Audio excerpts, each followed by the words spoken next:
देखिए अब इसमें TIR से रिलेटेड जो फिनोमिनास थे डेली लाइफ के, वो फिनोमिनाज आपने जान लिए थे कौन कौन से थे। अब अपन इसमें जो बातें कर रहे हैं वो है TIR की एप्लीकेशंस, कहाँ कहाँ इसको अपन यूज़ करते हैं। तो जो अपनी जो हेडिंग बन रही है वो है applications of TIR।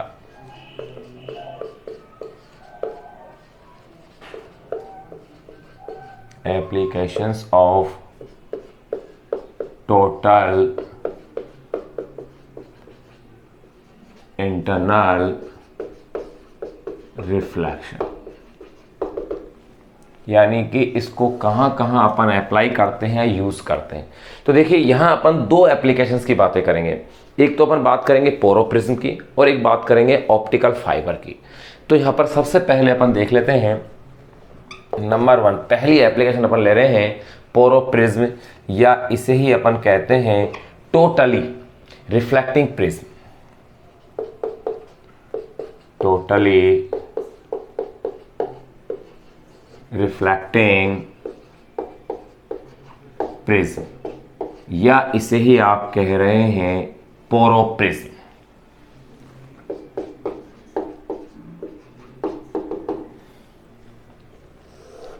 Totally refracting prism, या इसे अपन कह रहे हैं पोरोप्रिज्म।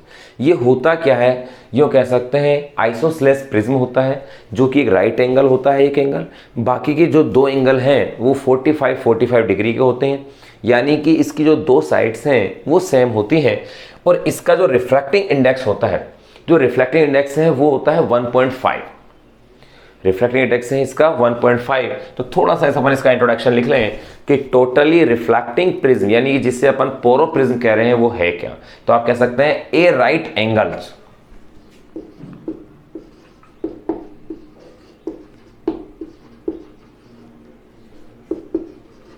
ए right angles isosceles, a right angle isosceles prism is called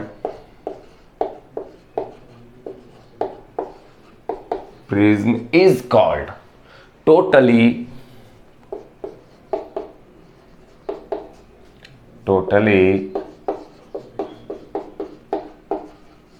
reflecting prism। तो यहां अपने पास इसकी डेफिनेशन आ गई, is called totally reflecting prism. A right angle isosceles prism is called totally reflecting prism. The refractive index of the reflecting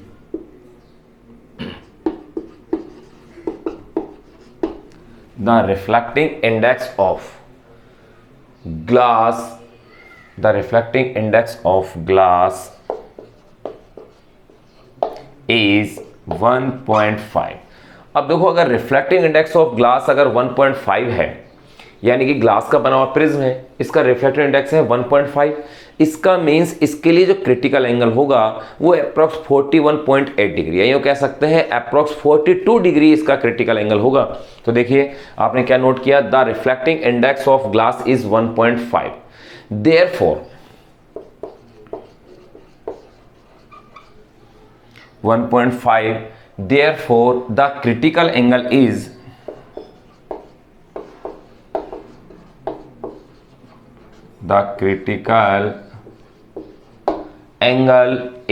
41.8 degree, जिसे आप approx कह सकते हैं 42 degree. When the ray of light, when the ray of light falls on the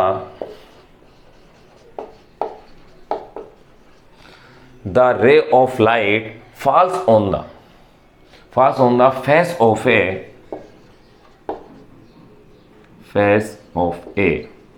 when the ray of light falls on the face of a right angle prism,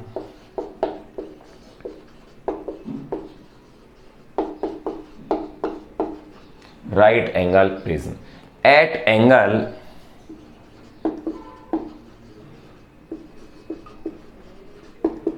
at angle greater than when the ray of light falls on the face of a right angle prism at angle greater than 41.8 degree, 41.8 degree, greater than 41.8 degree, it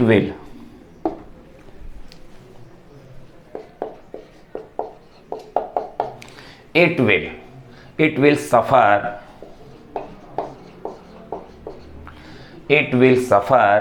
total internal reflection. तो देखिए अपन इसमें जान रहे थे applications of total internal reflection की, यानी TIR की। TIR पर जो डेली लाइफ फिनोमिना था वो तो अपन ने जान ही लिए थे, जिसके अंदर जैसे कि डायमंड की स्पार्किंग है, मिराज है, ये अपन ने जाना था। फिर अपन जान रहे हैं applications of total internal reflection. उसमें फर्स्ट जो एप्लीकेशन अपन जान रहे हैं वो है टोटली रिफ्लेक्टिंग प्रिज्म, जिसे कि पोरोप्रिज्म भी अपन इसे कहते हैं, जिसे अपन पोरोप्रिज्म भी कहते हैं। ये है क्या? A right angles isosceles prism is called totally reflecting prism. इसमें क्या है, एक एंगल राइट एंगल होगा, 90 डिग्री एंगल होगा, दो एंगल 45 डिग्री होंगे, दो साइड इसकी सेम हो जाएंगी। The reflecting index of glass is 1.5। इसका रिफ्लेक्टिंग इंडेक्स जिस ग्लास का है वो है 1.5। Therefore the critical angle is 41.8 degree. तो इसीलिए जब इसका रिफ्लेक्टिंग इंडेक्स 1.5 है तो क्रिटिकल एंगल बनेगा 41.8 degree. When the ray of light falls on the face of a right angle prism at angle greater than 41.8 degree. जब इसके किसी फेस के ऊपर लाइट जो है, लाइट रेज आ रही हैं, वो उसके लिए अगर इंसिडेंट एंगल है क्रिटिकल एंगल से ग्रेटर देन है, तो उस कंडीशन में क्या होगा, it will suffer total internal reflection, यानी कि इसका टोटल इंटरनल रिफ्लेक्शन उसका हो जाएगा। तो यहां अपन ने टोटली रिफ्लेक्टिंग प्रिज्म क्या है वो आपने जान लिया। अब अपन इसके यूजेस की बात करें कि इस प्रिज्म का यूज क्या क्या है। तो देखो, इस प्रिज्म के मोस्टली 3 यूज अपन बात करते हैं। पहला तो ये जो लाइट रेज है उसको 90 डिग्री एंगल से बेंड करने में यूज होती है। लाइट रेज जो है उसको 180 डिग्री एंगल से भी बेंड करने में यूज होती है। और जो इमेज है, इन्वर्टेड इमेज है, उसे इरेक्ट करने में भी ये क्या होती है, यूज होती है। तो पहले यूज की अगर अपन बात करें तो देखें, नंबर फर्स्ट यूज है right angles prism.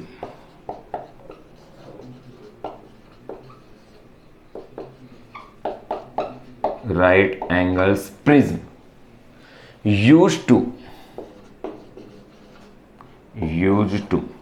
right angles prism used to deviate the rays of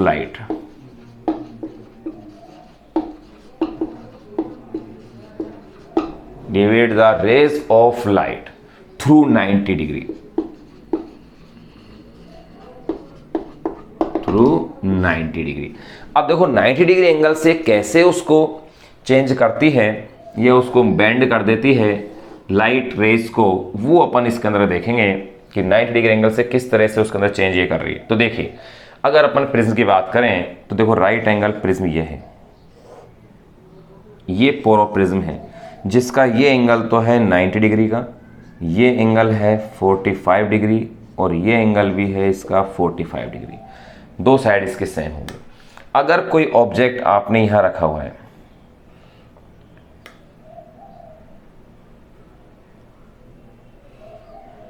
ये आपने कोई ऑब्जेक्ट ले लिया है AB। अब लाइट रेज इससे इमिट करनी है आपको, तो देखिएगा, एक लाइट रेज ऐसे यूं गई, सेकेंड लाइट रेज ये गई। अब ये इससे TIR होकर के ये एक लाइट रेज वापस यूं आ गई, ये यूं आ गई, ये डायरेक्शन इसकी बनेगी। यानी कि ये जो ऑब्जेक्ट AB है, इसकी अब जो अपने पास इमेज है वो इस तरह से A डैश और ये हो जाएगी हाँ आपके पास B डैश। इस तरह से लाइट रेज को 90 डिग्री एंगल से बेंड करने में क्या हो रहा है, यूज हो रहा है। एक बार आप इसे एज ए नोट कीजिए, फिर आगे के जो इसके यूजेस हैं वो और अपन देखते हैं। आप इसका स्क्रीनशॉट भी ले सकते हैं।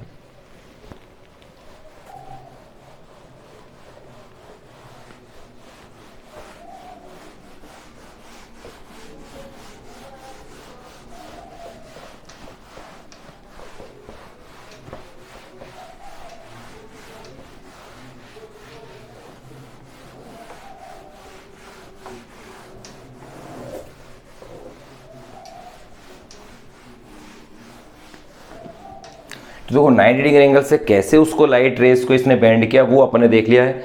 ये प्रिज्म है क्या, एक एंगल जो ये वाला जो एंगल होगा ये तो है इसमें 90 डिग्री, और जो शेष दोनों जो रिमेनिंग जो अपने पास है एंगल वो है 45 डिग्री है।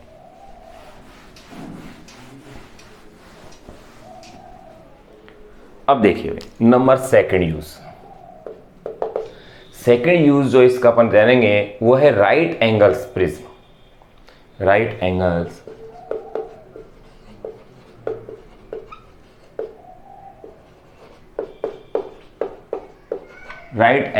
Prism used to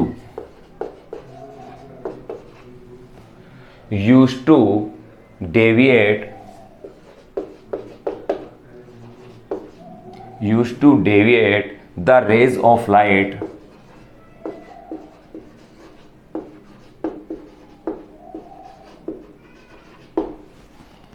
right angle prism used to deviate the rays of light through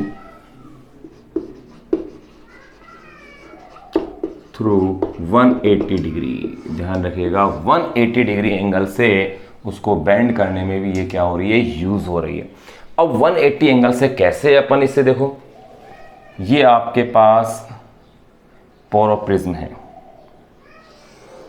ये डायग्राम्स आपको ध्यान रखने हैं, जैसे ये ए बी सी आप नेम दे दीजिए।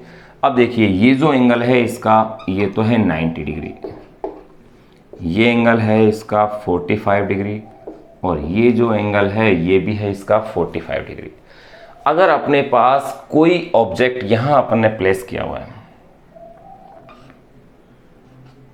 ये कोई ऑब्जेक्ट आप ले लीजिए ए बी है, ए और बी, एक लाइट रेज इससे यूं चली गई है, एक लाइट रेज आपने इससे यूं भेज दी है, ये दो लाइट रेज। अब देखिए अब क्या होगा, जैसे ये वाली लाइट रेज तो यूं आ गई और ये वाली लाइट रेज यूं आ गई, अब ये वापस से यूं और ये वाली लाइट रेज यूं, ये डायरेक्शन होगी।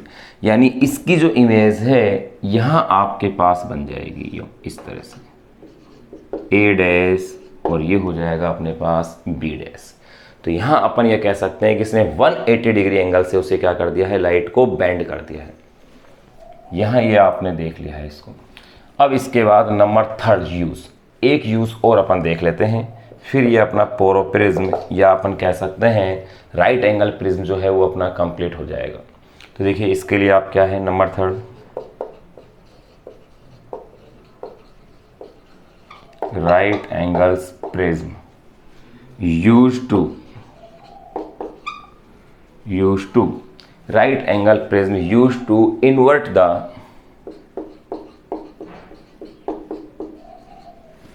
right angles prism used to invert the image of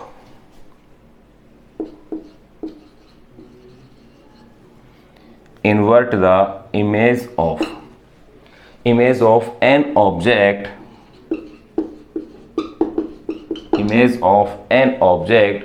without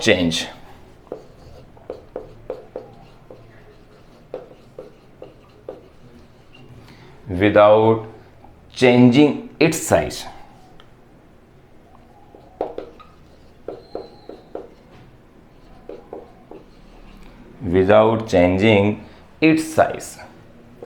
देखिए right angle prism used to invert the image of an object without changing its size. अब देखिए किस तरह से ये जो अपने पास इन्वर्टेड इमेज है उसे कैसे ये इरेक्ट में चेंज कर देता है, उसकी साइज को चेंज करे बगैर, वो अपन इसमें देखें। तो देखिएगा ये अपने पास प्रिज्म है, ये आपके पास फोरो प्रिज्म है, ए बी एंड ये सी। यहां आपके पास कोई ऑब्जेक्ट है जिससे अपन रेज ले रहे हैं। देखो एक रेज आपके पास ये, एक रेज ये, यहां आपने ऑब्जेक्ट लिया हुआ है ए और ये बी। अब देखिए ये रेज किस तरह से,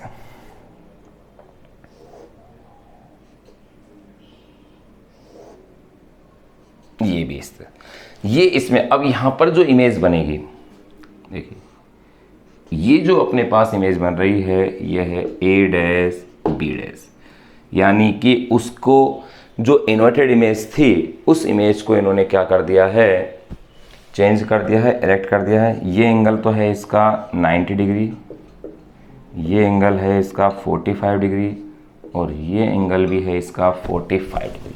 यहाँ अपने पास जो अपन applications of total internal reflection जान रहे थे उसमें फर्स्ट एप्लीकेशन जिसमें टोटली रिफ्लेक्टिंग जो प्रिज्म है वो अपने कंप्लीट कर लिया है। अब इसके बाद अपन बातें करेंगे ऑप्टिकल फाइबर, जो कि वेरी इंपॉर्टेंट टॉपिक है, एक बार इसे नोट कीजिएगा एज इट ऐसे कैसे।